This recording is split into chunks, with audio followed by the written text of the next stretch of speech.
Somebody know what kind of owl it is? It's a spray shell. Okay. The little bitty one. Like that size, yeah. There you go. Oh, there you go. Good.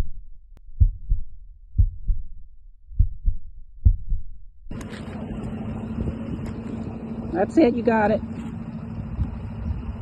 Ready?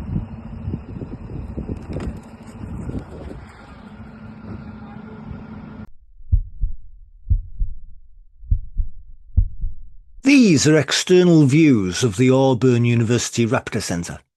Watch this video for an excellent summary of what it takes to be an assistant director of a Raptor rehabilitation facility at a university. So, if career success for you means working with raptors, how do you get there? Stephanie Kadletz earned her credentials as a zoo technician. She also worked in veterinary hospitals. During this time, she worked with many different wild species, and she went on to work in a raptor rehabilitation facility and loved it. She has remained in raptor rehabilitation ever since. If you're learning English as a second language, this video will be useful because you'll hear two accents, a British and an American one. And before we go any further, I would like to say thank you to my subscribers. Without you, there would be no channel. Working in Bird of Prey Rehabilitation and living the wildlife looks like this.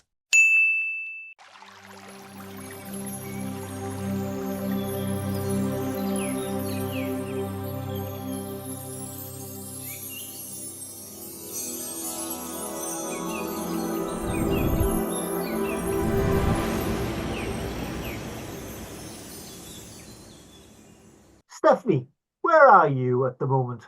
I am in Auburn, Alabama, at the Auburn University Raptor Center.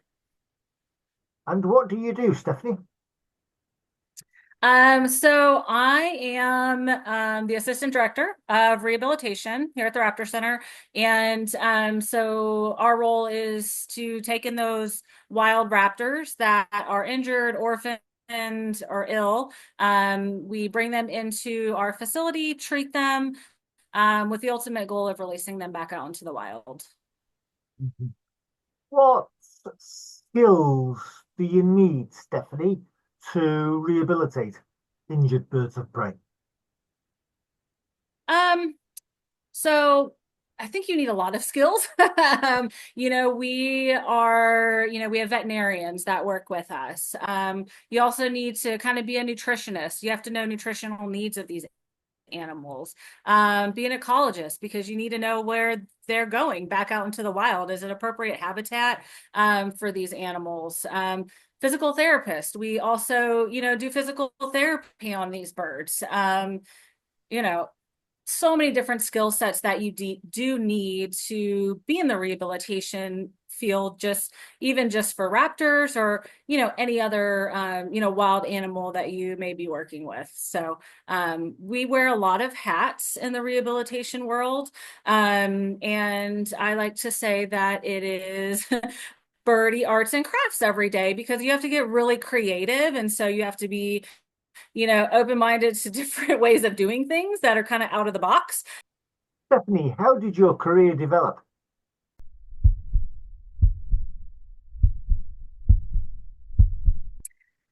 So I had always had an interest in animals in general from a very young age. As a typical kid, I want to be a veterinarian and I want to work with, cats. That was my big thing. I loved cats. And so throughout high school, kind of volunteered in some more of the domestic world. And when I went to start looking for colleges and what I wanted to do, I knew that it was going to involve animals in some form or fashion. I kind of knew I probably didn't want to work with domestic species. I love cats and dogs, but there's more exciting things out there. So I thought, well, I'll go and work in the zoo world. And so be a zookeeper. And so that kind of really introduced me in my program that I went to, which was a zoo tech program, to all different wild species. Some from, the US and some from all over the world, right? Throughout my years, I worked in the zoo. I also worked in vet hospitals as well. And while I was in my program at the zoo, we had done some volunteer work at a local rehab facility.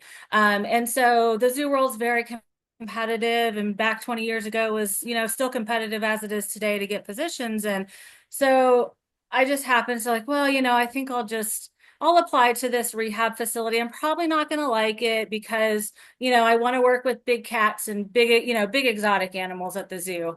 And my first day, I absolutely fell in love. And I have never looked back. This is what I've been doing for the last, almost 25 years in my career. Really for me, working in the rehabilitation field, is in working within our local community or your state about how we can conserve the wildlife in our own backyards.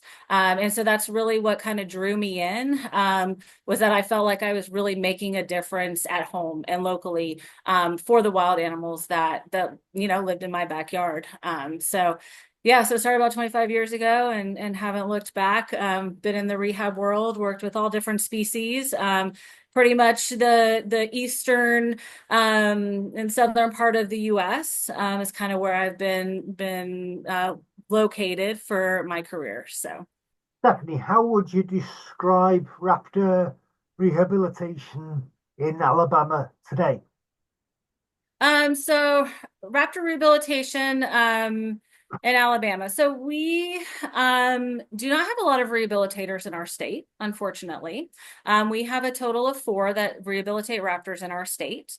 Alabama is a very big state in the U.S., so we cover a lot of ground. We do see, different, I'd say, we have a lot of barren areas that lack support for rehabilitation. So Northern Alabama, for example. And so, we're trying to build networks to be able to help these birds and get them to our facility. When you're doing the rehabilitation, do you employ falconry techniques at all?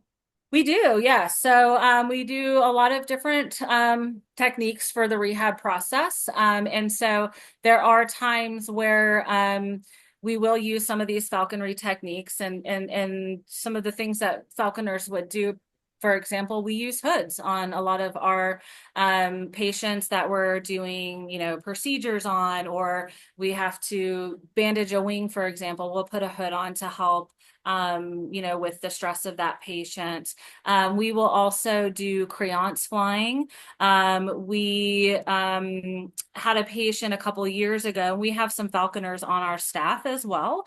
And we had a patient a couple of years ago, which was a peregrine falcon that came in with a fracture. And so our falconer that is on staff with us here, kind of worked with that bird, manned it down. And so we could start doing some real flight conditioning with this patient. And so that was really beneficial in the rehabilitation process for release for that bird. As rehabilitators with raptors as well, we can work with falconers, especially like our young hawks, for example, red-tailed hawks. If we, have one that comes in and we need to really assess and see if this bird can catch prey in the wild, that is something that we potentially could transfer out to a falconer for that process, and then bring that bird back right before release. So absolutely. Where's the strangest place you've lost a day-old chick? Wait, say that one more time. Where's the strangest place you've lost a day-old chick? A day-old chick? Or a rat? Or a mouse? The strangest place I've lost one? I don't know that I've lost them. The birds do like to bury them sometimes. In their food, but we here at the center, we don't do live prey testing. We actually send our birds out to other facilities for that. So we don't have anybody running around that is not a raptor at the center. But It's interesting though. We do have like screech owls, for example, are pretty notorious for stashing food in their enclosure. So, we'll feed them a prey item and then you'll go look around and it's kind of stashed in the corner of their, enclosure. So you kind of have to really look around. We have a great horn that's in care right now that had a fractured leg and it likes to take its food that it doesn't want to eat right then and it buries it underneath its towel in its enclosure. So we do see some interesting things like that sometimes, behavioral that they'll do. And so you think, are they doing that out in the wild too? Kind of stashing something that they're full right now, but hey, we'll come back to that later. So, but yeah, they definitely do that here. Not that they're gonna go a day without food at our facility, but just stashing it for later. So. Stephanie, what skills do you find that interns or volunteers or students lack in Bird of Prey rehabilitation?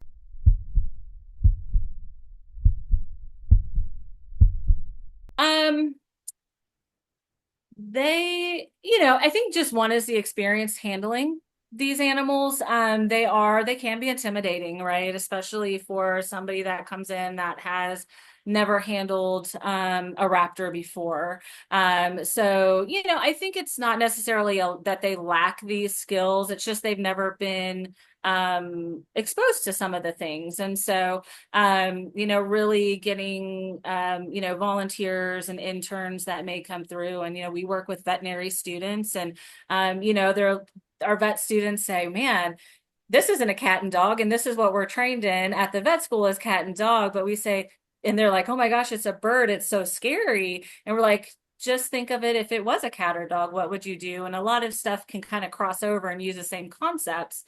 And so we get us, with our vet students and we get a lot of undergraduate students, pre-vet students, wildlife students. And, I think, it's a great experience for them to learn some true hands-on with the animals, some basic husbandry of raptors, learning behavior, because they don't necessarily teach you these things in school. Stephanie, what jobs are there in Alabama with birds of prey or even with Bird of Prey rehabilitation?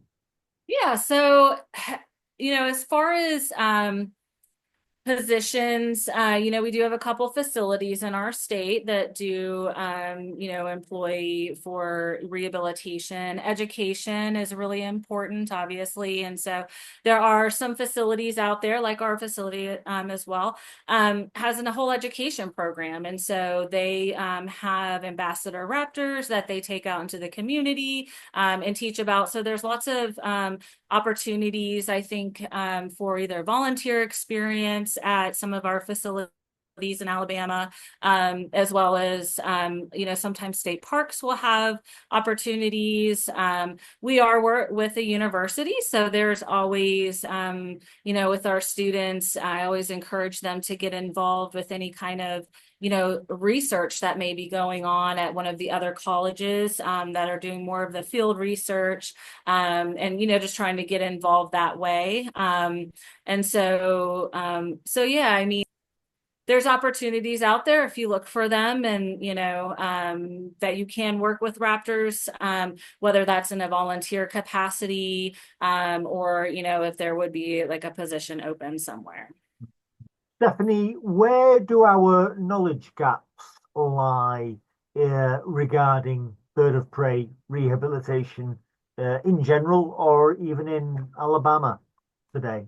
I think a lot of people, there's always a knowledge gap of what is normal behavior and what's not normal behavior. What do I do if I find the raptor that's on the ground or if there's a baby that's out of the nest? And I think it's not just Alabama. I think it's all over is that, what do these people do when they find something? What's the appropriate steps to take? Do we pick it up? Do we not pick it up?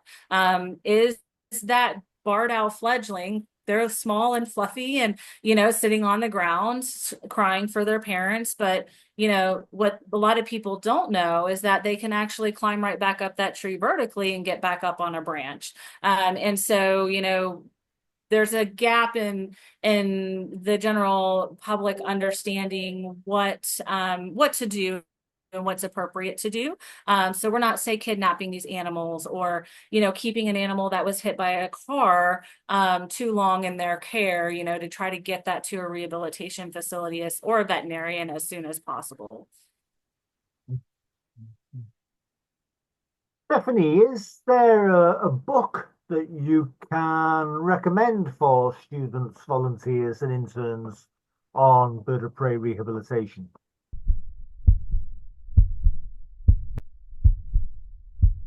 Absolutely. There's a lot of great resources out there.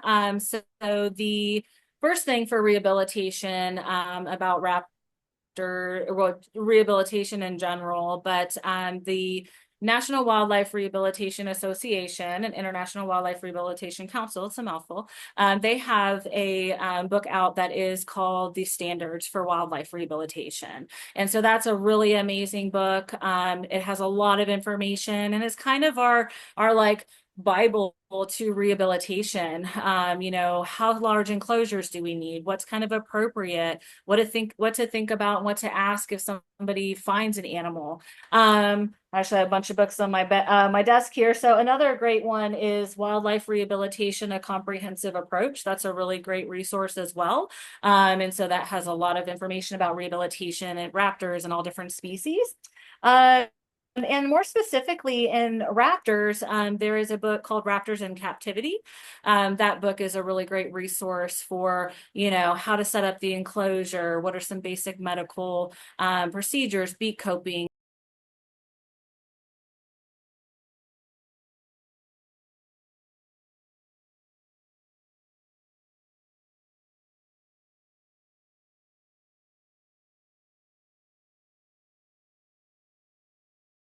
Nail trimming, different things that you would need in the management of your captive bird. So those are some of my go-to resources that I look at all the time and suggest for others to read if they're interested.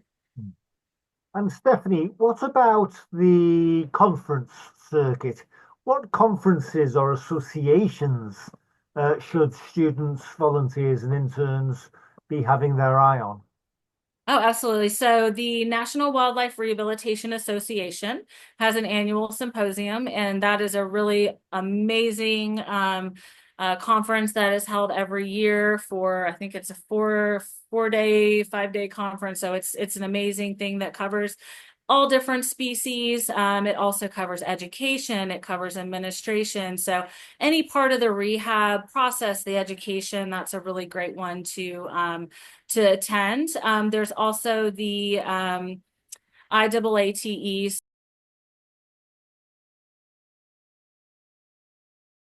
that's all about training for educational ambassadors. What I understand, they hold one yearly and then they hold one internationally as well every couple of years. So there's a lot of online conferences here in the States that go on. One of the big ones is the Virginia Wildlife Center. So they have an annual conference that they do online. And so that's a great one. If, you can't travel to some facility, you can't travel to the location of the conference, you can sit in your home and listen to all the great speakers and learn all about that as well. So there's the Raptor Research Foundation has an annual conference. That's a great one as well.